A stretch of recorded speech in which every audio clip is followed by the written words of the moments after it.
Pro wrestler থেকে actor হয়ে যাওয়া বিখ্যাত মানুষ জন সিনা সম্প্রতি রেসলিং থেকে অবসর নিয়েছেন এবং অবসরের দিন দেখলাম ওনার হাতে একটা ক্রিকেট ব্যাট। তো যাই হোক, জন সিনা অবসর নেওয়ার পরে আমাকে অনেকেই নানা উপায়ে, কেউ কমেন্টে, কেউ ইনবক্সে বলতেছেন যে জন সিনাকে নিয়ে একটা কন্টেন্ট করেন না কেন। এখন জন সিনাকে নিয়ে কন্টেন্ট করার প্রথম যে বাধাটা, সেটা হচ্ছে যে জন সিনা যেটা করতেন এটা তো স্পোর্টস না, কম্পিটিটিভ স্পোর্টস না, একটা একটা থিওরিটিক্যাল পারফরমেন্স। এগুলো জানার পরেও আমাদের তো জন সিনা, রক বা আমাদের সময়ের undertaker, big show, triple H, কাউকে নিয়ে আগ্রহের কমতি নাই। এখন আমি একটু কনফিউজড স্টেটে ছিলাম যে আমি কি জন সিনাকে নিয়ে কথা বলবো, প্রো রেসলিং নিয়ে কথা বলবো। পরে মনে হলো যে আমি তো আসলে কথা বলতে চাই সব কিছু নিয়েই, কিছুই বুঝি না কিন্তু সব কিছু নিয়ে বলতে চাই, মিউজিক নিয়ে বলতে চাই, ফিল্ম নিয়ে বলতে চাই, সেগুলো ধরেন এখনো হয়ে উঠতেছে না। তো why not pro wrestling. Pro wrestling তো আসলে আমরা স্পোর্টস কোনোভাবেই বলবো না, কোনোভাবে স্পোর্টস নাও, কিন্তু প্রতিযোগিতা না হয়েও সম্ভবত পৃথিবীর সবচেয়ে আকর্ষণীয় প্রতিযোগিতা। প্রতিযোগিতা না হয়েও প্রতিযোগিতা। ফলে এই জিনিসটা নিয়ে একটু আলাপ করা দরকার, গল্প করা দরকার। আমরা এখানে আজকে যেটা করি, একটু প্রো রেসলিং কীভাবে শুরু হলো সেসব গল্প করে একই সঙ্গে একটু বলি, যদি কারোর কনফিউশন থেকে থাকে। আজকের যুগে কনফিউশন থাকার কথা না, কিন্তু বাচ্চারা যদি কেউ শুনে থাকেন আজকের কন্টেন্টটা, তাহলে তারা একটু জানবেন যে এটা কেন কম্পিটিটিভ স্পোর্টস না এবং কেন তারা বলে do not try it at home. ফলে এই গল্পগুলো আজকে একটু করি। দেখেন, প্রো রেসলিংয়ের যাত্রা শুরু হয়েছিল সেই 18 শতকে বা আরও আগে, 17 শতকের শেষ দিকেই আপনি এই যে প্রো রেসলিংয়ের যে ভার্সানটা দেখতে পান। মানে প্রো রেসলিং আর রেসলিং দুটো জিনিস আলাদা কেন? রেসলিং তো অলিম্পিক ইভেন্ট, একদম অলিম্পিক স্বীকৃত একটা কুস্তি প্রতিযোগিতা। কিন্তু প্রো রেসলিং বলে যেটা প্রচলিত, সেটা তো আমরা জানি কম্পিটিটিভ স্পোর্টস না। কিন্তু যখন 1700 সালের শেষ দিকে আমরা এই কুস্তির এই ভঙ্গিটার খোঁজ খবর দেখি, যে বাজারে ঘাটে বিভিন্ন মেলায় কার্নিভালে এই ধরনের কুস্তি প্রতিযোগিতা হচ্ছে, তখন কিন্তু এটা সত্যি সত্যি কম্পিটিটিভ ছিল, একেবারে রিয়েলি কম্পিটিটিভ ছিল। 18 শতকের পরে এসে আপনারা আবার ভাবেন না যে আমি এগুলো মুখস্থ করে নিয়ে বসছি, আমি এই খোঁজ খবর নিয়েই মাত্রই যে এই কন্টেন্টটা করা উপলক্ষে একটু ইতিহাসটাও ঘুটি। তো 18 শতকের দিকে আমরা এসে দেখলাম যে প্রচুর কার্নিভালে ইউরোপ জুড়ে বা পরে আমেরিকারও বিভিন্ন জায়গায় কার্নিভাল হলেই সেখানে এই রেসলিংটা থাকতো। এই রেসলিংটা কি, আপনি যেটা অ্যামেচার রেসলিং বলেন, মানে যেটা অলিম্পিক রেসলিং, ওই রেসলিংয়ে তো অনেক নিয়মকানুন, নির্দিষ্ট ধরনের পোশাক পরতে হয়, নির্দিষ্ট ধরনের জুতো পরতে হয়, ওখানে ম্যাটের বাইরে যাওয়া চলবে না, আর নিষেধাজ্ঞার তো শেষ নাই। ঘুষি মারা যাবে না, লাথি মারা যাবে না, কেউ ইনজুর্ড হয় এমন কিছু করা যাবে না। কিন্তু প্রো রেসলিং এসব নিষেধাজ্ঞা কিছু মানে না। যে মন খুশি পোশাক পরো, ম্যাট হবে সিংহাসনের মতো, একটা মঞ্চের মতো জায়গা, সেখান থেকে বাইরে পড়ে গেলেও খেলা চলবে, ভেতরে থাকলেও খেলা চলবে, নির্দিষ্ট কোনো টাইম ফ্রেম থাকবে না, ঘন্টার পরে ঘন্টা চলবে, এবং লাথি মারো, ঘুষি মারো, চড় মারো, থাপ্পড় মারো, এমনকি ধরে শেভও করে দিতে পারো। এই ডোনাল্ড ট্রাম্প ধরে ইয়েরে শেভ করে দিচ্ছিলেন, ভিনসেন্ট ম্যাকমোহন রে শেভ করে দিচ্ছিলেন। এখন এইসব ঘটনাওয়ালা যে রেসলিংটা, যেটাকে আমরা প্রো রেসলিং বলি, এটা কিন্তু খুব জনপ্রিয় ছিল ওই কার্নিভালগুলোতে। মানে কার্নিভাল মানে কি, আপনারা কি দেখছেন আমাদের ছোটবেলায় কিন্তু আমাদের এলাকায়ও এক ধরনের মেলা জমতো, মাসব্যাপী একটা মেলা হতো। ওই মেলার মধ্যে নানা রকম জিনিস থাকতো, সার্কাস থাকতো, পুতুল নাচ থাকতো, এমনি মেলার বিক্রির দোকানপাট তো থাকতোই। ও এইরকম কার্নিভাল তো ইউরোপে খুব জনপ্রিয় জিনিস, যে মাস ধরে এই কার্নিভাল চলতেছে। ওই কার্নিভালের একটা বড় আকর্ষণের উপাদান ছিল এই রেসলিং, মানে কোনো নিয়ম কানুন না মানা রেসলিং, এবং যেটাই চ্যালেঞ্জ সিস্টেমে চলবে, যে আমি সেরা, পারলে তোরা কেউ এসে আমাকে হারা। এই সিস্টেমে চলতো। এলাকার সবচেয়ে বড় মাস্তান রেসলারটা এটা শুরু করতো, তার সঙ্গে দেখা যেত একদিন সারাদিন ধরে এই কুস্তি চলতেছে। এখন এইটা কেন এই স্ক্রিপ্টেড অবস্থায় গেল? আমরা তো দেখলাম যে 1800 সালের মাঝামাঝি থেকে শুরু করে 1930 এর ভেতরে কোনো একটা সময় এই জিনিসটা স্ক্রিপ্টেড হয়ে গেছে পুরোপুরি। 1930টা কেন বলতেছি সেটা পরে বলি। ওই স্ক্রিপ্টেড হইল কেন? স্ক্রিপ্টেড হলো দুইটা কারণে। এক হচ্ছে যারা ওই সময় রেসলিং করতেন এই প্রো রেসলিং বিভিন্ন কার্নিভালে, এরা প্রত্যেকে খুব কাছাকাছি শক্তি ছিলেন তো, ফলে সহজে এই রেসলিংয়ের কোনো সমাধান হতো না। কারণ কার্নিভালে একটা লোক বড় জোরে এক বেলার জন্য ঢুকতো, তার আসলে এক বেলার বেশি সময় নাই। ফলে সে যখন দেখতেছে জিনিসটা বোরিং হয়ে যাচ্ছে, মানে একই ধরনের মারপিট চলতেছে চলতেছে সারাদিনেও শেষ হচ্ছে না, এইটার পিছনে সে টিকিটের টাকা খরচ করতে আর রাজি হচ্ছে না। আরেকটা ব্যাপার হচ্ছে যে আপনি নাটকীয়তা করতে পারতেছেন না। মানে ওই জিনিসটা ড্রামাটিক হচ্ছে না ঠিক। আগ্রহ কমে যাচ্ছে লোকজনের। এই কারণে ড্রামা যোগ করা এবং জিনিসটাকে একটু সংক্ষিপ্ত করা, এই দুটো কারণেই স্ক্রিপ্টেড প্রো রেসলিং শুরু হলো। এবং ১৯৩০ সালের কথা ওই যে আগেই বলছি, ১৯৩০ সালে আসলে একেবারে ফরমালি এই যে প্রো রেসলিংয়ের বিভিন্ন ফেডারেশন, এখন যেটা পৃথিবীর সবচেয়ে বড় ফেডারেশন WWE, এরকম ৭-৮টা ফেডারেশন পৃথিবী জুড়ে আছে তো। তো WWE এর মতো বিভিন্ন প্রতিষ্ঠান NWA অমুক তমুক এগুলো যাত্রা শুরু করে ফেলল। এরা সবাই ওই স্ক্রিপ্টেড রেসলিং করতো এবং সেখানে বিপুল দাম দিয়ে লোকজন কার্নিভালে হোক বিভিন্ন সিটিতে হোক, তখন শুধু রেসলিং ইভেন্টই আয়োজন শুরু করে দিছে এইসব প্রতিষ্ঠান বিভিন্ন শহরে। আজকে মিশিগানে, কালকে অমুক শহরে তমুক শহরে রেসলিং ইভেন্ট হবে। লোকেরা টিকিট কেটে আসতেছে, উচ্চ মূল্যের টিকিট। তারা তো জানে যে সেই আদিকাল থেকে এটা অরিজিনাল জিনিস, অরিজিনাল ভেবেই কিন্তু তারা ঢুকতেছে। কিন্তু তারা একটা সাজানো ড্রামা দেখতেছে আসলে। এই কোম্পানিগুলোই ঠিক করে দিচ্ছে কে জিতবে কে হারবে, এবং সেই জন্য এটাকে বিভৎস করার জন্য নানা রকম সাজে সাজানো হচ্ছে রেসলারদের। কেউ অমুক সাজতেছে, কেউ তমুক সাজতেছে, কেউ মৃত্যুদূত সাজতেছে, নানা রকম সেজে এইসব রেসলিং হচ্ছে। লোকজন বিপুল উন্মাদনার সঙ্গে এটা দেখতেছে। দেখেন, অলমোস্ট ৫০ বছর মানুষ কিন্তু সত্যি সত্যি অন্ধকারে ছিল। অলমোস্ট ৫০ বছর কেউ ওইভাবে প্রকাশ্যে আসেই নাই যে এই জিনিসটা স্ক্রিপ্টেড। এটা একেবারে একটা মঞ্চের পারফরমেন্স। এখানে আসলে সত্যি সত্যি কে যেতে হারে এটা ঠিক করে দেওয়া হয়। ইভেন কনসিকোয়েন্সের পরে কনসিকোয়েন্স হবে, এগুলো অনেকটা ঠিক করে দেওয়া হয়। এখন এই জিনিসটা প্রথম বিশ্ব কিভাবে জানলো? জানলো হচ্ছে এই যে ভিনসেন্ট ম্যাকমোহনের একটা জবানবন্দির মাধ্যমে। সেটা হচ্ছে WWF, তখন তখন WWE হয়ে পারে নাই, ১৯৮৯ সালের ঘটনা সম্ভবত। WWF ছিল, ও WWF এর বিপক্ষে একটা মামলা হলো যে ওরা ঠিকমতো কর দেয় না ইউএস সরকারকে। ওদের তো কর দেওয়া উচিত। দেখেন, ইউএসএ করের একটা ব্যাপার আছে। আপনি যদি বিনোদনমূলক কার্যক্রম চালান, ওখানে করের হার অনেক কম। আপনি যদি প্রতিযোগিতামূলক কার্যক্রম চালান, তাহলে করের হার অনেক বেশি। ও ওই ভিনসেন্ট ম্যাকমোহনরে সমন করা হলো আদালতে যে আপনি কেন কর দেন না? এত বছর ধরে আপনি তো কর দিচ্ছেন খুব কম রেটে। আপনি বিনোদনওয়ালাদের রেটে কর দিচ্ছেন। আপনি তো থিয়েটার করেন না, আপনি কেন এত কম রেটে কর দেন?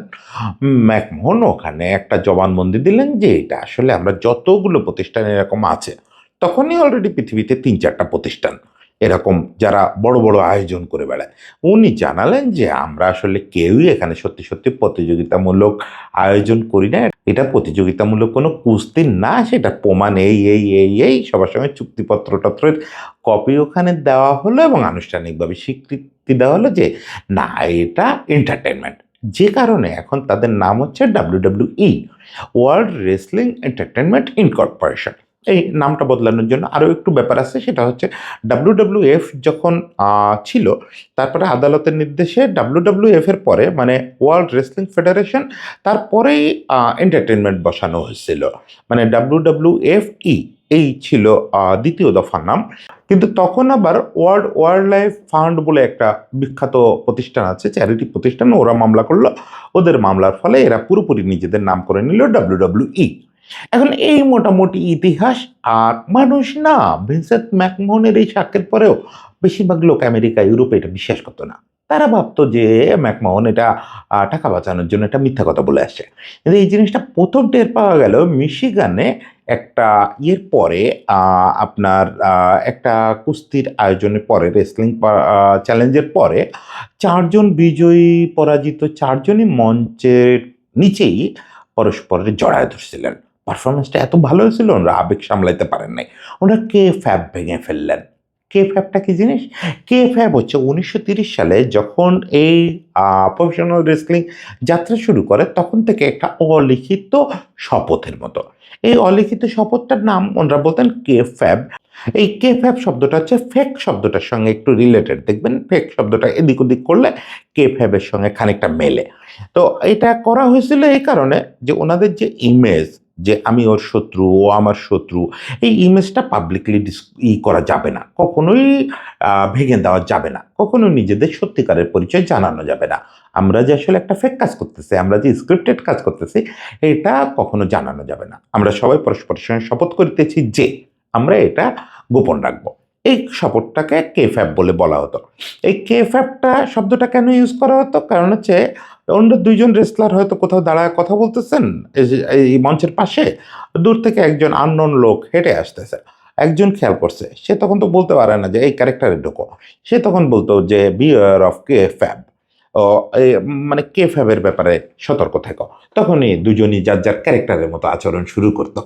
এই কে ফ্যাবটা ভেঙে গেল আসলে ওই চার রেসলার, ওনাদের নাম মনে রাখতে পারি নাই। ওনরা 1994 সালে মিশিগানে একটা ফাইটের পরে চারজন মানে এত ভালো পারফরমেন্স ছিল পরস্পরের, পরস্পরের অভিনন্দন জানাতে গিয়ে জড়ায় ধরে খুব আবেগী হয়ে পড়ছিলেন। তখন হল ভর্তি দর্শক হতভম্ব হয়ে আবিষ্কার করলো, ওমা, এরা তাহলে একজন আরেকজনের শত্রু না, একজন তো আরেকজনের ছোঁয়াই খায় না, এরকম একটা অবস্থা। সেই আসলে পৃথিবীব্যাপী এস্টাবলিশ হলো যে আমরা যেটা প্রো রেসলিং দেখি এটা আসলে সত্যিকারের প্রতিযোগিতামূলক খেলা না। তাতে কি মানুষের বিনোদন কমে? একটুও না। আচ্ছা, আমরা এই যে থিয়েটার দেখতে যাই, এই মানে মঞ্চ নাটক দেখতে যাই বা সিনেমা দেখতে যাই, আমরা তো জানি যে শাহরুখ খান গুলিটা খায় মরবে না। আসলে ওই যে শেষ দৃশ্যে গুলিটা খাবে, হ্যাঁ আসলে মরবে না। আমরা তো নায়কের যে মৃত্যু নাই এটা তো জেনেই ঢুকি, তারপরে নায়কের মৃত্যুতে কাঁদি না, নায়কের ছোট ছোট খাটো আঘাতেও আমরা কাঁদি না। ও ব্যাপারটা তাই। মানে এটাতে নিষ্ঠুর হওয়ার কিছু নাই যে এরকম একটা সাজানো জিনিস দেখতে কেন টিকিট কেটে যাব। যখন লোকেরা পুরোপুরি পরিষ্কার করছে তখন তারা পারফরমেন্স দেখতেই যায়, এবং এই পারফরমেন্সটাকেও ছোট করে দেখার কোনো সুযোগ নেই। এই পারফরমেন্সের জন্য তাদের আসলে জীবনটাই উৎসর্গ করতে হয়। এই আপনি যদি দেখেন ৮০ দশকের পর থেকে এই প্রো রেসলিং জগৎটা এত ভয়াবহ হয়ে উঠলো, এত ভয়াবহ হয়ে উঠলো। দেখেন মূল রেজাল্টটা স্ক্রিপ্টেড, কোন সিকোয়েন্সের পরে কি হবে এটা স্ক্রিপ্টেড। ওই ভিনসেন্ট ম্যাকমোহন বা অন্য কোনো ওনার এসে ওখানে কি বলবে ওটা স্ক্রিপ্টেড। একজন রক এসে ওখানে কি বলে চিৎকার করবে বা আন্ডারটেকার কি পোশাক পরে আসবেন, ওয়াও আন্ডারটেকার, ও এটা স্ক্রিপ্টেড। বা বিগ শো কি করবে এটা স্ক্রিপ্টেড। কিন্তু যে কষ্টটা যায় ওই যে যখন ইয়ের উপর দিয়ে রিংয়ের উপর দিয়ে লাফ দিয়ে পড়ে একজন আরেকজনের শরীরের উপরে, ওইটা তো ভাই মাপ নাই কোনো, ওই ব্যথার তো কোনো মাপ নাই। ওই কষ্ট, ওই মাসল বানানোর কষ্ট, দিনের পর দিন ফাইট করা। তাই না? একজন অ্যামেচার রেসলার মানে অলিম্পিক রেসলার সে সারা বছরে ৩টা থেকে ৪টা ফাইট করে। ৩টা থেকে ৪টা কুস্তি করে। আর একজন প্রো রেসলার সপ্তাহে ২টা কুস্তি করতে হয় তাকে কমপক্ষে। ২টা রেসলিং করতে হয়। মানে কি অসহ্য যন্ত্রণার মধ্যে দিয়ে যে এদের যেতে হয়, নিজের শরীরকে ওইরকম পেশিবহুল বানানো, সেই সঙ্গে প্রচণ্ড ব্যথা সহ্য করা। ফলে আপনি অন্য যেকোনো পারফরম্যান্সের চেয়ে মনে করেন এই পারফরম্যান্সটারে আপনার বেশি আসলে গুরুত্বের সঙ্গে দেখা উচিত। যেকোনো থিয়েটার পারফরম্যান্স এর মতো শারীরিক কষ্টের পারফরম্যান্স আর নাই। দিনের পর দিন প্রচণ্ড কষ্ট করতে হয়। এখন এই কষ্টের হাত ধরেই এখানে একটা অসাধুতা ঢুকলো, একটা অন্যায় ঢুকলো। সেটা ওই যে ৮০ দশকে ঢুকে পড়ল। সেটা হচ্ছে কি দিনের পর দিন, দিনের পর দিন এই যে ব্যথা, এই ব্যথা কষ্ট করে আর পারতেছিলেন না রেসলাররা। একই সঙ্গে ওই যে মাসল করতে হবে দ্রুত, বিশাল, বিশাল মাসল করতে হবে, নিজেকে বিশালদেহী বলে প্রমাণ করতে হবে। আসলে লোকটা হয়তো সাধারণ একজন বাস্কেটবল খেলোয়াড় ছিলেন, যেমন আন্ডারটেকার তাই ছিলেন। ৬.৫ ফুট একজন বাস্কেটবল খেলোয়াড়। কিন্তু যখন ওনার মাসল করতে হলো, এগুলো কিভাবে হবে? এই পেইন কিভাবে কমবে? দেখেন এই পেইন কমানোর জন্য আসলে হচ্ছে ভয়াবহ মাত্রায় পেইন কিলার মানে একটা ড্রাগ ঢুকলো। আর হচ্ছে স্টেরয়েড সহ নানা রকম পারফরম্যান্স বর্ধক ড্রাগ। এগুলো ঢোকা শুরু করলো।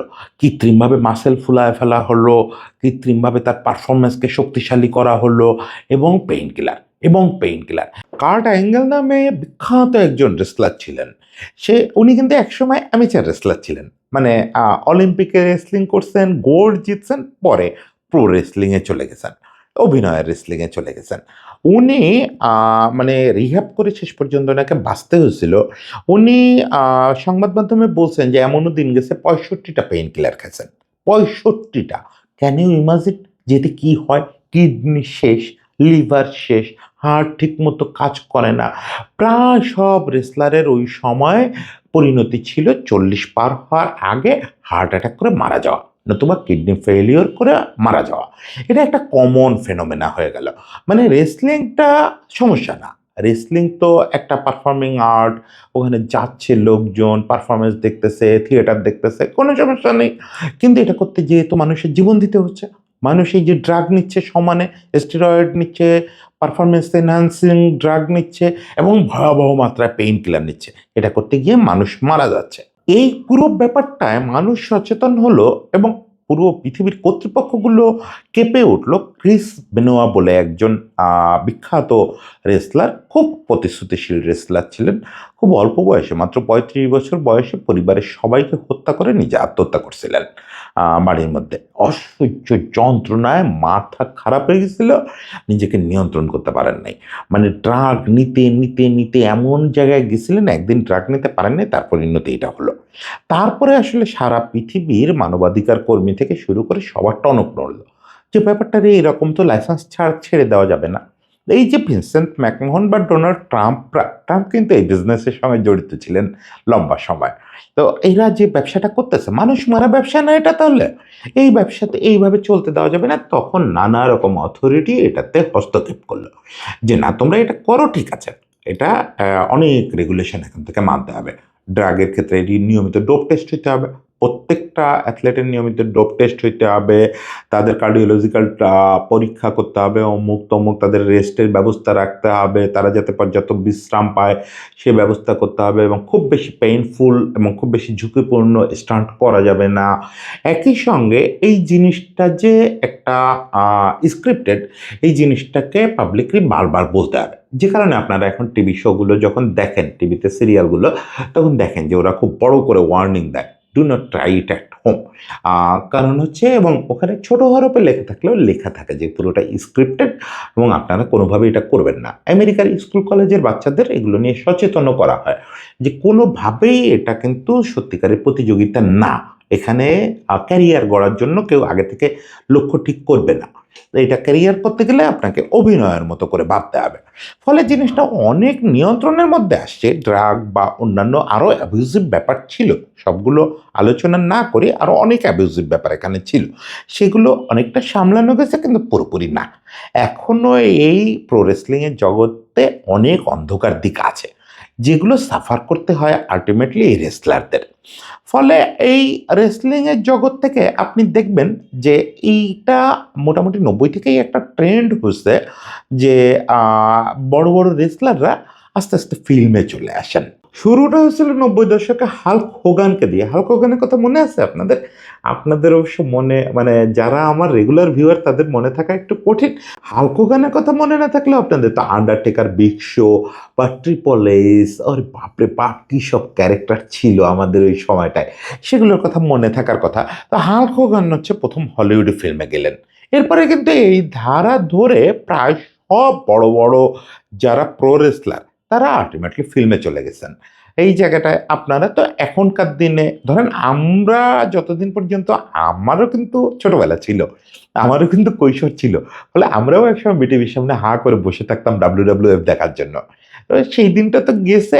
আমরা যে সময়টায় দেখতাম সেই সময় ওই যে যেটা বললাম, আন্ডারটেকার, ট্রিপল এইচ তাদের যুগ ছিল, বিগ শো তাদের যুগ ছিল। পরে যেটা হলো, আসলেন রকরা।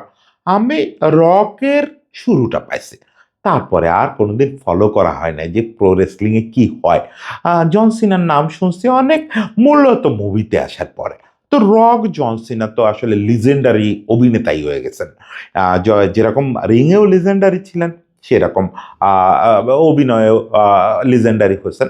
ফলে এইটা একটা কমন ট্রেন্ড হলো রিংয়ে, যে রিংয়ের যে জগৎ, এই জগৎ থেকে বের হয়ে ফিল্মে চলে যাওয়া। ওখানে টাকা পয়সা কামাইলাম, প্রচুর টাকা, এই প্রো রেসলিংয়ে প্রচুর টাকা, টাকা কামাইলাম, এখন বাকি জীবনটা যেহেতু আমি অভিনয়ই করি, তারা তো খুব দক্ষ অভিনেতা বলে এই কাজটা করে যাচ্ছে এবং অ্যাকশন অভিনয়টাই করতেছে। ফলে এরা বেশিরভাগই অ্যাকশন ফিল্মে খুব ভালো করা শুরু করলো, যেটা আপনারা রককে দেখে বা জন সিনাকে দেখে বুঝতে পারেন। আবার অনেকে কিন্তু সিরিয়াস ফিল্ম অভিনেতা হয়েছেন এখান থেকে বেরোয়। আমি এই মুহূর্তে নাম মনে করতে পারতেছিলাম না, দেখে শুনে বসছিলাম। এই ভদ্রলোক একটু ডার্ক কমেডি টাইপের ক্যারেক্টার করতেন। তো যাই হোক, ফিল্মে আসাটা রেগুলার হয়ে গেল। একই সঙ্গে আসাটা যেহেতু বললাম, এখানে ঢোকাটাও একটু বলি। এখানে যারা ঢোকেন তারাও কিন্তু বেশিরভাগ অ্যাথলেট ব্যাকগ্রাউন্ড থেকে আসেন। এর একটা বড় অংশ, সেটা রক বলেন, আন্ডারটেকার বলেন, বড় একটা অংশ ওই বাস্কেটবল, ফুটবল বা বিভিন্ন স্পোর্ট থেকে, এমনকি সত্যিকারের রেসলিং বা অন্যান্য অলিম্পিক স্পোর্টস থেকে এসে এখানে জয়েন করেন। মানে ওই স্পোর্টসে তো টাকা নাই। এক পৃথিবী জুড়েই কিন্তু অলিম্পিক স্পোর্টসে টাকা অল্প কয়েকজন লোকের জন্য। এখনো পর্যন্ত আপনি মাইকেল ফেলপস হতে না পারলে বা উসাইন বোল্ট হতে না পারলে খুব একটা টাকা নাই। ফলে ওই জগৎ থেকে এই জগতে আসলেই টাকা, কারি কারি টাকা, জুয়ার টাকার মতো নগদ টাকা। ফলে এই আকর্ষণে তারা ঢোকে, ঢোকার পর টাকা হলে ফিল্মে চলে যায়। এই পুরো জায়গাটা একজন লোক বিরল ব্যতিক্রম। তাকে নিয়ে আসলে তো অলরেডি নেটফ্লিক্সে বিশাল একটা ডকুমেন্টারি আছে। এছাড়া তাকে নিয়ে আসলে আলাদা করেই গল্প করা যেতে পারে। যদি স্পোর্টসের চ্যানেল হিসেবে এটাকে না চালাতাম, তাহলে হয়তো তাকে নিয়ে একটা আলাদা পর্ব করতামই। আন্ডারটেকার, আন্ডারটেকার লোকটা আমার কাছে অবিশ্বাস্য মনে হয়। দেখেন, আধুনিক যুগের রেসলার কিন্তু আন্ডারটেকার, কিন্তু ওই যে ডেডম্যান রূপ নিয়ে শুরু করছিলেন, পরে দুবার রূপ চেঞ্জ করছেন, কিন্তু ওই জীবনে কখনো কারোর সামনে প্রকৃত চেহারাটা উন্মোচন করতে চান নাই। বাকিরা যেমন আন্ডারটেকার ৩টা সিনেমা বা ৪টা সিনেমায় অভিনয় করছেন, কিন্তু সেগুলো ক্যামিও রোল করছেন, নতুবা আন্ডারটেকার ক্যারেক্টারেই অভিনয় করছেন। কখনোই তার যে প্রকৃত চরিত্র এটা মানুষকে জানতে দেন নাই। আন্ডারটেকারের প্রকৃত নাম ছিল মার্ক উইলিয়াম ক্যালোয়ে। মানে এই মানুষটা কিন্তু খুব নরম স্বভাবের মানুষ, এবং ওনার একটা ফোবিয়া ছিল যে শশা দেখলে ভয় পান। এমনিতে খুব নরম সরম মানুষ। অথচ দেখেন কি একটা ভৌতিক ক্যারেক্টার হিসাবে নিজের আবির্ভাব করছিলেন, যে উনি একটা মৃত জগতের মানুষ, কফিন থেকে উঠে আসেন, সে বিদ্যুৎ চমকায়, আন্ডারটেকার ওই যে মোটর সাইকেলটা করে রিংয়ের দিকে আসতেছে, ও মাই গড, কি একটা দৃশ্য! আন্ডারটেকারের সেই আবির্ভাব, ওরকম বিভৎস একটা ক্যারেক্টার, সারা জীবন জনসমক্ষে ওই ক্যারেক্টারটা ধরে রাখছেন। অন্য কোনো কাজেও যদি কোনো পাবলিক ইভেন্টে যেতে হয়েছে, ওই আন্ডারটেকার ইমেজ এবং ওই গেট আপ ধরে রাখছেন। কখনো আন্ডারটেকার ইমেজ ভাঙতে দেন নাই। উনি ঘনিষ্ঠ মহলে বলতেন যে কে ফ্যাব ভেঙে গেছে, কে ফ্যাব লোকে এখন আর মানে না। মানে ওই সেই প্রতিজ্ঞা, সেই আদি প্রতিজ্ঞা কেউ মানে না। কিন্তু আমার কাছে মনে হয় এই পবিত্রতাটা রক্ষা করা উচিত। উনি এই পবিত্রতাটা রিটায়ার করার আগ পর্যন্ত রক্ষা করে গেছেন।